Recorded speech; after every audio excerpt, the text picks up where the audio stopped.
हरे कृष्णा। तो आज बहुत ही इम्पोर्टेंट जो है टॉपिक है मेरे पास में, जो हमने पढ़ा और उसको समझा और अब मैं उसको शेयर करना चाहती हूँ। और वो क्या है कि हमारी जो भगवत गीता है ना, वो 18 अध्यायों में विभाजित है ना। 18 अध्याय भगवान यहाँ पे 700 श्लोकों के द्वारा हमें बता रहे हैं। तो उसमें जो हमारे पास में जो शुरू के जो 6 अध्याय हैं वो कर्मयोग के विषय में बताते हैं। उसके बाद में जो लास्ट के 13 से जो 18 जो हमारे अध्याय हैं वो ज्ञान योग के बारे में बताते हैं। लेकिन हमारे पास में बीच के जो अध्याय हैं 6 से लेकर 12, उसके अंदर उन्होंने भक्ति योग को रखा है। तो भक्ति योग को बीच में क्यों रखा है कर्म और ज्ञान के? वो इसलिए कि हम कोई भी इम्पॉर्टेंट चीज़ होती है तो उसे संभाल के रखते हैं। तो अगर हमारे पास में आगे का ज्ञान, कर्मयोग का ज्ञान या ज्ञान योग का ज्ञान अगर हमारा विलुप्त भी होता है तो भक्ति योग जो है वो हमेशा रहे। इसी के लिए उन्होंने भक्ति योग को कहाँ रखा है, 6 से 12 के अध्याय में। और उसके बाद में ज्ञान के विषय में बताया है। शुरू में कर्म हमें किस तरह करना चाहिए, भगवत प्राप्ति कैसे होगी, क्या कर्म करना है, कौन से कर्म करने हैं, सकाम, निष्काम, अकाम, मतलब जितने भी तरह के कर्म होते हैं वो हमें बता दिया गया है स्टार्टिंग में ही 6 अध्यायों में। और उसके बाद में हमें भक्ति योग के विषय में बताया। और अब हम आ रहे हैं ज्ञान। ज्ञान किसे कहते हैं ये आज हम जानने वाले हैं। और ये हमें पता चला 13वें अध्याय के विषय द्वारा, जिसमें कि 13वें अध्याय के 8 से 12 तक के श्लोकों में भगवान ने बहुत सुंदर तरह से हमें इसकी जानकारी दी है। हरे कृष्णा। अब हम चलेंगे 8वें और 12वें, 8, 9, 10, 11, 12 श्लोक में। तो अब हम जानेंगे कि भगवान हमें 8 से 12 तक के श्लोकों में किस तरह से बता रहे हैं।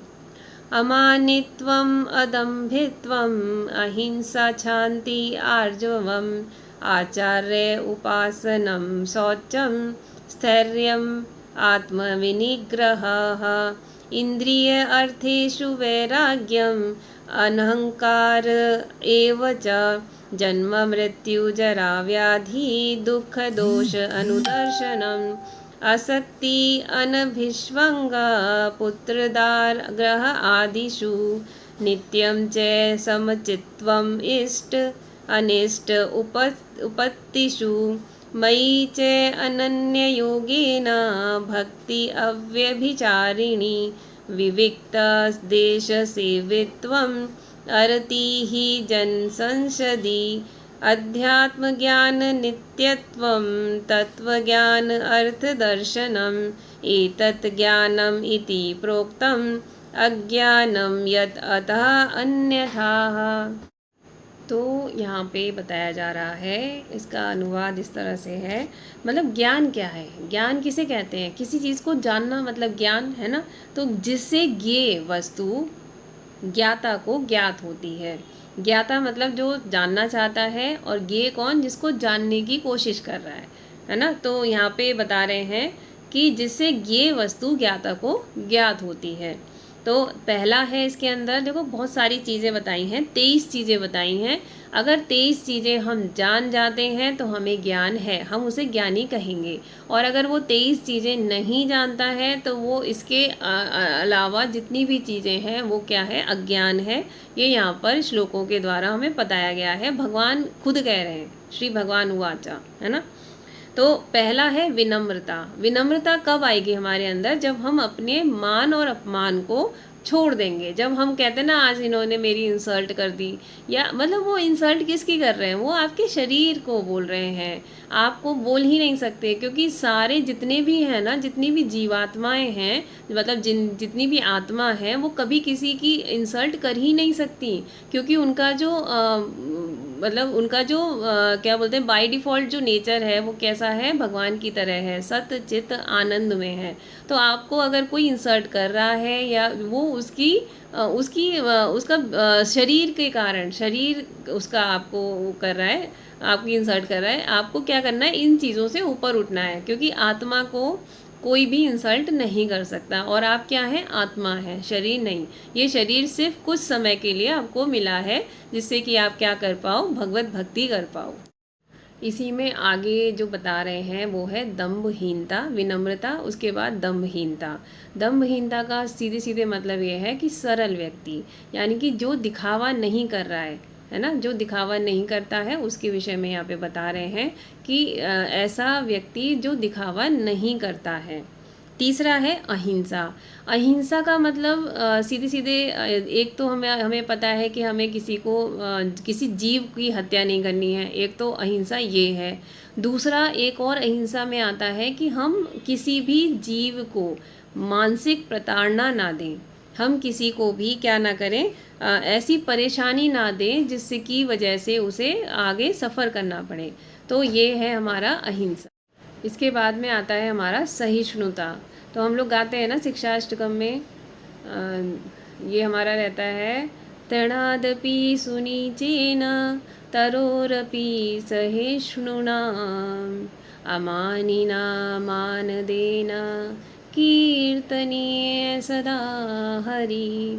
तो हम लोग क्या गा रहे होते हैं, सहिष्णुता, है ना, अमानिना मानदेन कीर्तनीय सदा हरि। तो इसमें क्या बोल रहे हैं कि हमें ऐसा बना दो कि हम जो है तृण से भी ज़्यादा हमारे अंदर सहिष्णुता आ जाए। तो जो घास होती है ना उस पर हम चलते हैं, सब कुछ करते हैं, तो भी वो जब मुड़ के भी वो सीधी हो जाती है। तो हमें ऐसी वाली सहिष्णुता आ जाए कि हम पे कोई फ़र्क ही ना पड़े, ऐसा सहिष्णु। फिर हमें पांचवा बता रहे हैं, ज्ञान किसे कहते हैं, सरलता। पांचवा सरलता। तो सरल व्यक्ति ही आगे बढ़ता है हमेशा। मतलब सरल का मतलब बुद्धू होने से मतलब नहीं है। सरल का मतलब ये है कि आपके अंदर नॉलेज होते हुए भी आप जो है दूसरे लोगों की सुन रहे हो, उन्हें समझ रहे हो, और फिर अपने तरीके से मतलब जो हमारे गुरु वगैरह बताते हैं अपने तरीके से उन्हें समझाने का प्रयास कर रहे हो। तो ये क्या है, सरलता। सरलता का मतलब बुद्धू होना नहीं, सरलता का मतलब है मोर ज्ञानी, मतलब मोर इंटेलिजेंट के मतलब से आता है कि आप बहुत ज़्यादा सरल हो गए हो। अब इसके अंदर ज्ञान के अंदर छठी चीज़ क्या बताई है कि हमें कहाँ जाना चाहिए, प्रामाणिक गुरु के पास जाना चाहिए। तो प्रामाणिक गुरु जो है, हमारी जो 4 संप्रदाय हैं, एक ब्रह्म माधव गौड़ीय संप्रदा जो हमारी इस्कॉन की है, दूसरी है रुद्र संप्रदा, तीसरी है श्री संप्रदा, और उसके बाद में 4 कुमार संप्रदा। तो जो ज्ञान एक्चुअली इसमें क्या है, भगवान ने सीधे सीधे ज्ञान जो है ना, डायरेक्ट ज्ञान दिया है। जैसे लक्ष्मी जी को, रुद्र को, मतलब शिव जी को, और आपके क्या नाम है, 4 कुमार को, और ये ब्रह्मा जी को, तो उन्होंने डायरेक्ट ज्ञान दिया है। तो जो चीज़ फिर उन्होंने उसको आगे बढ़ाया गुरु परंपरा में। तो जो चीज़ वहाँ से आ रही है, गुरु परंपरा से आ रही है, वो सिर्फ 4 ही संप्रदाय हैं। तो ऐसे गुरु का सानिध्य प्राप्त करना जो हमें सही जानकारी दे पाए, तो उसके लिए यहाँ लिखा है छठा क्या है, हमें क्या ज्ञान होना चाहिए कि हम प्रामाणिक गुरु के पास जाएं। अब 7वीं चीज़ क्या बता रहे हैं, पवित्रता। पवित्रता खाली मतलब ऐसा नहीं है कि आपने, मतलब हम क्या पतिव्रता स्त्री और ये सब जो बोलते हैं, ये सब नहीं बोल रहे हैं। पवित्रता का मतलब ये है कि हम अपने विचारों से पवित्र रहें, हमारे विचार सही रहें, मतलब हमारे अंदर कोई भी त्रुटि ना हो, उसे पवित्र बोल रहे हैं यहाँ पे। पवित्र का मतलब जो है हमारे विचारों के लिए बोला जा रहा है। अब 8वीं चीज़ बताई जा रही है, स्थिरता। स्थिरता मतलब कब आएगी हमारे अंदर, जब हम किसी चीज़ में कंफर्म हो जाए कि हाँ ये जो चीज़ बताई जा रही है, अगर हम ऐसा करेंगे तो हमें ये चीज़ मिलेगी, है ना। जैसे हम लोग MBBS कर रहे हैं, मेडिकल की तैयारी कर रहे हैं, या फिर जो है इंजीनियरिंग की तैयारी कर रहे हैं, तो हमें पता है कि हम अगर इसमें 3 साल 4 साल 5 साल 10 साल लगाएंगे तो हम किस पोजीशन पे पहुंचेंगे, हमें किस चीज़ की डिग्री मिलेगी। तो वही चीज़ है कि स्थिरता होनी चाहिए हमारे अंदर। अब हमारे साथ में बता रहे हैं 9वां जो बताया जा रहा है, आत्म संयम। और स्थिरता होगी तो आत्म संयम भी होगा। आत्म संयम हम लोग देखते हैं, इसका एक बहुत अच्छा एग्जाम्पल है हमारे पास में कि जब हम भगवान के लिए व्रत रखते हैं, अब कल एकादशी है, तो एकादशी के लिए हम व्रत रखें तो हम उसमें अन्न ना खाएं, तो ये क्या है, संयमता लाता है हमारे अंदर। हमें क्या ग्रहण करना है, क्या ग्रहण नहीं करना है, इसके लिए बोला जा रहा है कि हम आत्म संयम रहें। फिर 10वां बोल रहे हैं इंद्रिय तृप्ति के विषयों का परित्याग। ये बहुत इम्पोर्टेंट टॉपिक है। इंद्रिय तृप्ति मतलब इंद्रियां कौन कौन सी हैं, पहले तो हमें ये जानना पड़ेगा। तो इंद्रियां कौन सी हैं? हमारी आँखें है ना, देखती हैं। हमारा मुंह खाता है और बोलता है, हमारी जीवा है ना। हमारी नाक सूंघने का काम करती है, अच्छी बुरी सारी चीज़ें हम लोग ग्रहण करते हैं, सूंघते हैं हवा के द्वारा। कानों से हम क्या करते हैं? श्रवण क्रिया करते हैं, सुनते हैं। और जो हमारा स्किन है उससे हम लोग महसूस करते हैं। तो ये क्या है? हमारी इंद्रियां हैं। तो इंद्रियों के लिए बोल रहे हैं इंद्रिय तृप्ति के विषयों। मतलब अब अगर हमें मीठा खाने का शौक है, मीठा मीठा हमें चाहिए, या हमें गाने सुनने का शौक है, तो हमें ये चीज़ें छोड़नी नहीं है, सिर्फ इन्हें परिवर्तित करना है। अगर गाने सुनने हैं तो भजन सुनो, है ना। भजन के द्वारा भगवान के इतने सुंदर सुंदर भजन हैं, उनको सुनो। देखो भगवान की मूरत देखो, भगवान के पैरों का इस्तेमाल करो भगवान के धाम में जाने के लिए। भगवान के चढ़े हुए पुष्पों को सूंघो, है ना, नाक का यूज़ करो। भगवान के प्रसाद को खाओ, है ना। तो और भगवान की कथा महिमा लीलाएं, है ना, इन सबको सुनो। तो ये है हमारी इंद्रिय विषय। तो बाकी जो भौतिक चीज़ों के लिए जो हम इसको यूज़ करते हैं हमारी इंद्रियों को, उसको वहाँ यूज़ ना करके इसका डायरेक्शन मोड़ के हम भगवान की चीज़ों के लिए जब हम क्या करें, उसमें लगाएं अपनी इंद्रियों को। तो यहाँ बोल रहे हैं 10वीं चीज़ हमें क्या ज्ञान होना चाहिए, इंद्रिय तृप्ति को हमें कहाँ लगाना है। फिर है हमारा यहाँ पर अहंकार का अभाव। अहंकार देखो, विनम्रता हमने पढ़ा था अभी, पहला जो था विनम्रता कब आएगी? जब हम मान अपमान से ऊपर हो जाएंगे। अहंकार देखो, अहंकार हमें हमारे सुंदरता का होता है, जो कि आगे जाके 20-30 साल में 40 साल में ख़त्म हो जाने वाली है। सुंदरता नहीं रहेगी, खाल सुकड़ जाएगी, सब हो जाएगा। कभी कभी हमें अपने बल पे बहुत भरोसा होता है। और बलवान भी हम कब तक रह सकते हैं? जब तक हमारे अंदर जान है। जान है का मतलब ये है कि हम कुछ समय के लिए ही बलवान रह सकते हैं, उसके बाद में हमारी हड्डियां कमज़ोर हो जाती हैं, हमें कोई बीमारी लग जाती है। या फिर हमारे पास बहुत धन है, धन का हमें अभिमान होता है कि हम बहुत अमीर हैं, है ना। तो धन भी हमेशा हमारे साथ तो नहीं जाने वाला है। ऐसे ही हमें अभिमान होता है हमारे हमारे बच्चों का, हमारे घर का, मतलब जो भी जितने भी तरह के अभिमान है उससे ऊपर उठना। तो ये है अहंकार का अभाव हमारे अंदर होना चाहिए कि हम हमें वैसे भी ये शरीर के साथ ही ये सारी चीज़ें हैं, और हमारी आत्मा क्या है, ये कपड़े की तरह शरीरों को बदलती है। तो हमें इसका ये अहंकार नहीं होना चाहिए। फिर है हमारा जन्म। जन्म के विषय में पता हो, हम लोग बहुत खुशी मनाते हैं जब बच्चा पैदा होता है, लेकिन पता है वो इतना कष्ट झेल के आता है। सोचिए वो जो है एक गंदे से पानी में रहता है, उसको कीड़े मकोड़े काट रहे होते हैं। जब वो पैदा होता है लाल लाल होता है ना, तो इसका मतलब ये नहीं कि वो दिख रहा है सुंदर सा, लेकिन वो बहुत कष्टों में होता है। भगवान से प्रार्थना करता है कि भगवान जो अब की बार मुझे जन्म दे दो, यहाँ इस कोठरी से निकाल दो, इस गंदे नाले से निकाल दो, मैं आपकी पूजा अर्चना करूँगा। तो वो चीज़ यहाँ पे बोल रहे हैं जन्म। फिर 12वां है जन्म, और फिर 13वां बोल रहे हैं मृत्यु। मृत्यु में भी बताया जाता है कि जब हम मरते हैं ना, तो हमें सारा जो हमने पूरे जीवन में किया होता है वो सारी स्मृति होती है, हमें याद आता है। और हमें इतना कष्ट होता है जैसे कि 40,000 बिच्छू हमें डंक मार रहे हैं। इतना कष्ट से एक शरीर से आत्मा निकलती है। तो ये क्या है, हमारी बहुत बुरी व्यवस्था है, जन्म और मृत्यु दोनों ही, है ना, बहुत बुरी चीज़ है। तो आगे बोल रहे हैं 14वां है हमारा वृद्धावस्था। वृद्धावस्था में तो कोई पूछता ही नहीं है, आप सभी को पता है वृद्ध होना ही अपने आप में बहुत बड़ी एक सजा है, वृद्ध होना। क्योंकि वृद्धावस्था में हम वो चीज़ नहीं कर पाते हैं जो हम अपनी युवावस्था में या बाल्यकाल में कर पाते हैं। वृद्धावस्था में ना तो हम धाम जाने लायक रहते हैं, ना सीढ़ियाँ चढ़ पाते हैं, सुनने में दिक्कत, देखने में दिक्कत, पढ़ने में दिक्कत, है ना। हमें हमें हर चीज़, हमारा शरीर भी बेकार होने लगता है, हमारी नसें, हमारी हड्डियाँ, हमें बार बार कहाँ जाना पड़ता है, डॉक्टर के पास। तो वृद्धावस्था भी बहुत ही बुरी चीज़ है। अभी बोल रहे हैं रोग के दोषों की अनुभूति। वृद्धावस्था तथा रोग। वृद्धावस्था में देखो, रोग तो हमारे जब पैदा होते हैं उससे लास्ट तक हमारे चलते ही रहते हैं। शुरुआत से हमें इंजेक्शन लगने शुरू हो जाते हैं, उसके बाद तक चलते हैं।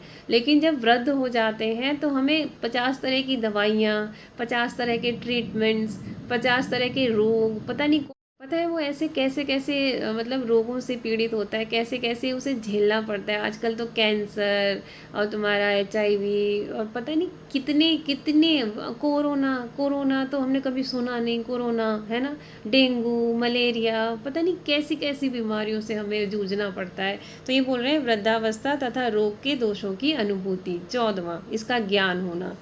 वैराग्य, वैराग्य बहुत ही इम्पॉर्टेंट चीज़ है। हमें अगर वैराग्य आ जाए तो हम बहुत जल्द मतलब मुक्ति प्राप्त कर सकते हैं। हम लोग किस में रहते हैं कि हमें मोह में रहते हैं।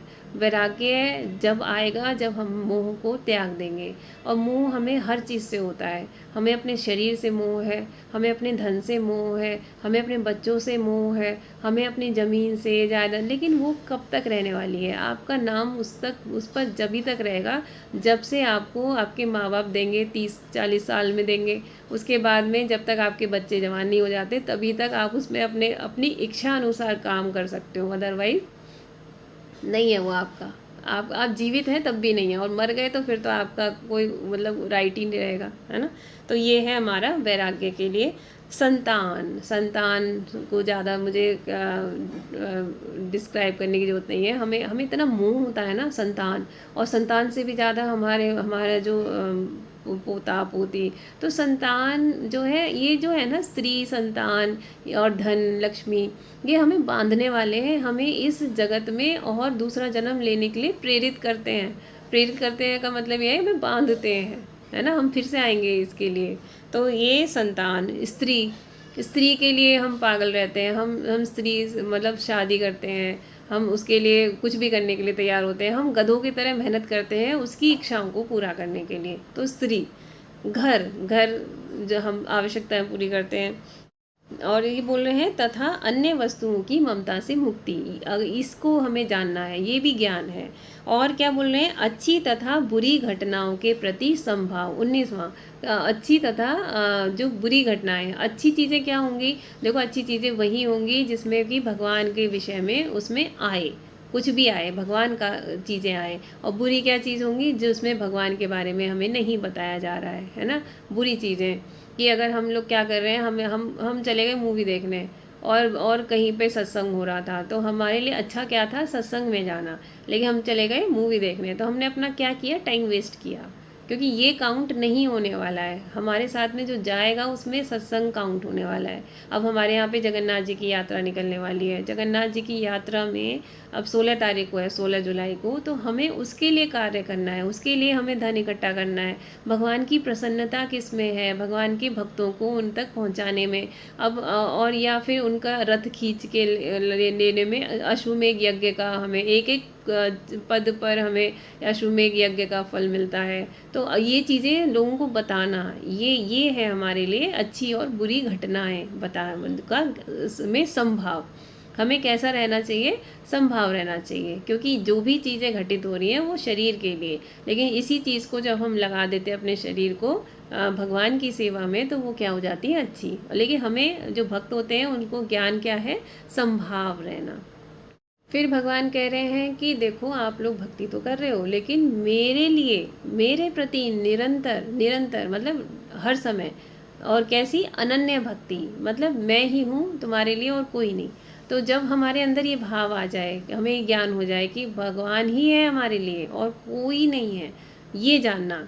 एकांत स्थान में रहने की इच्छा। एकांत स्थान का मतलब हमेशा ये बोला जाता है कि हम जो है छोड़ो घर बार चलो हरिद्वार, ऐसा नहीं बोला जा रहा है। आप घर में भी रहिए, लेकिन घर में रहकर आप भगवान के लिए कार्य करना शुरू करेंगे और भगवान के लिए सुनना शुरू करेंगे, तो आपको ना बाहर की जो प्रजल्पा होती है उससे आप मुक्त होने लगेंगे।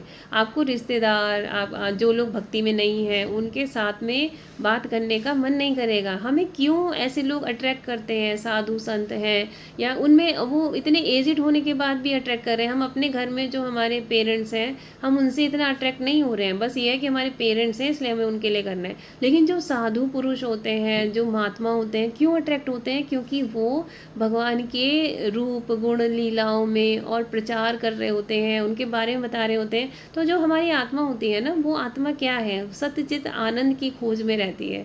तो हमें जब उसमें क्या आता है? आनंद आता है, और बाकी चीज़ों में हमें क्या आता है? अच्छा लगता है।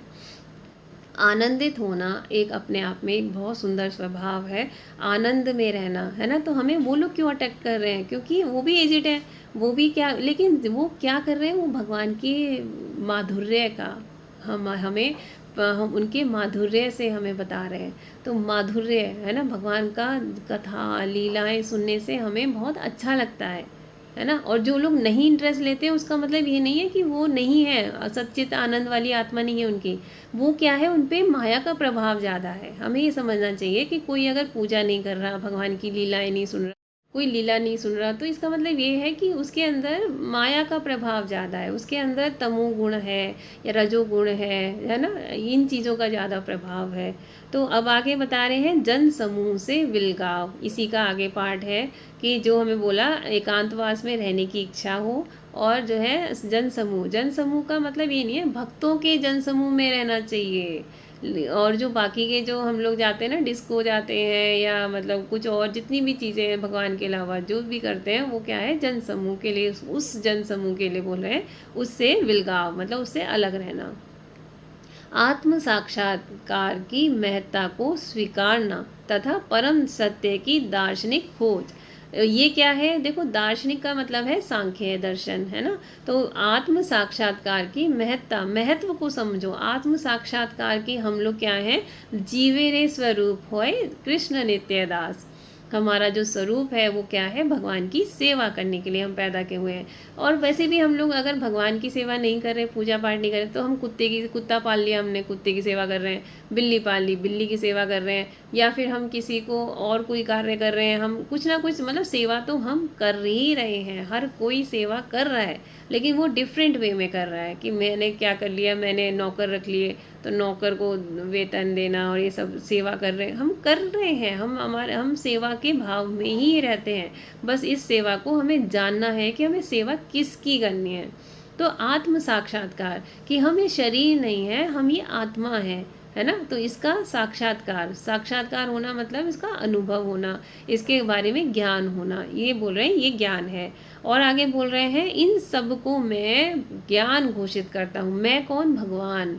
भगवान वाचा है, भगवान बोल रहे हैं, तो भगवान कह रहे हैं कि ये जितनी भी चीज़ें मैंने बताई हैं ये ज्ञान है, इसके बारे में, इसको भगवान ज्ञान बोल रहे हैं, है ना? और इसके इनके अतिरिक्त, अब देखो ये बहुत इंपॉर्टेंट चीज़ है, इस इनके अतिरिक्त जो भी है वह सब अज्ञान है।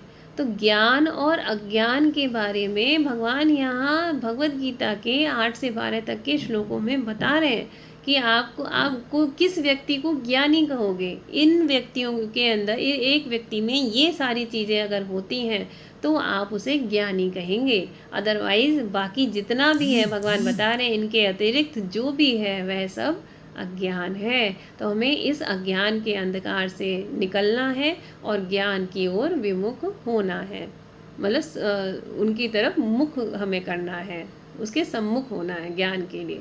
तो ज्ञान की ये कुछ चीज़ें हैं: विनम्रता, दम्भहीनता, अहिंसा, सहिष्णुता, सरलता, प्रामाणिक गुरु के पास जाना, पवित्रता, स्थिरता, आत्मसंयम, इंद्रिय तृप्ति के विषयों का परित्याग, अहंकार का अभाव, जन्म मृत्यु वृद्धावस्था तथा रोग के दोषों की अनुभूति, वैराग्य, संतान, स्त्री, घर तथा अन्य वस्तुओं की ममता से मुक्ति, अच्छी तथा बुरी घटनाओं के प्रति समभाव, मेरे प्रति निरंतर अनन्य भक्ति, एकांत स्थान में रहने की इच्छा, जन समूह से विलगाव, आत्म साक्षात्कार की महत्ता को स्वीकारना तथा परम सत्य की दार्शनिक खोज, इन सब को मैं ज्ञान घोषित करता हूँ और इनके अतिरिक्त जो भी है वह सब अज्ञान है। और ये चैप्टर कौन सा है? 13वां अध्याय, जिसमें कि इसका टाइटल क्या है? परम गुह्य ज्ञान।